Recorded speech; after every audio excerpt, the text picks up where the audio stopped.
សូមជម្រាបសួរដល់ពុកម៉ែបងប្អូនទាំងអស់គ្នានេះគឺជាវីដេអូរបស់ Channel Auto Review 24 ម៉ោងហើយដូចដែលបានសន្យាជាមួយនឹងបងប្អូនកាលពីវីដេអូមុនអញ្ចឹងថានៅក្នុងវីដេអូក្រោយនេះគឺខ្ញុំនឹងបង្ហាញអំពីទីតាំងដែលទទួលធ្វើ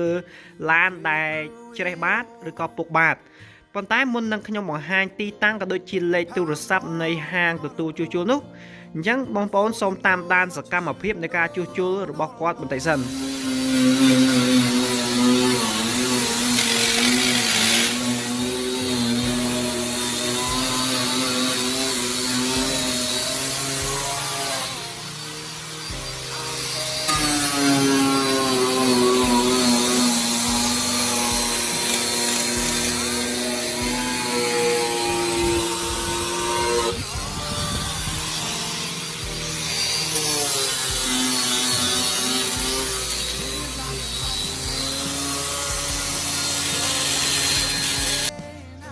ហើយនេះគឺគ្រាន់តែជាសកម្មភាពខ្លះៗតែប៉ុណ្ណោះនៃការសម្អាតបាទដូចជាការជួសជុលបាតក្រោមរបស់រថយន្ត Tundra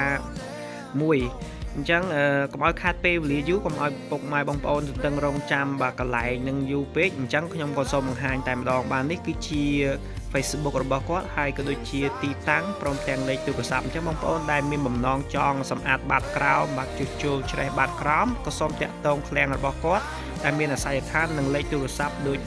ដែលខ្ញុំបានដាក់បង្ហាញនៅក្នុងវីដេអូនេះអញ្ចឹងបាទអញ្ចឹងសម្រាប់វីដេអូមួយនេះគឺមានតែប៉ុណ្្នឹងទេហើយក៏សង្ឃឹមថាពុកម៉ែបងប្អូនប្រកបជាពេញចិត្តបាទសូមអរគុណច្រើនសូមជម្រាបលា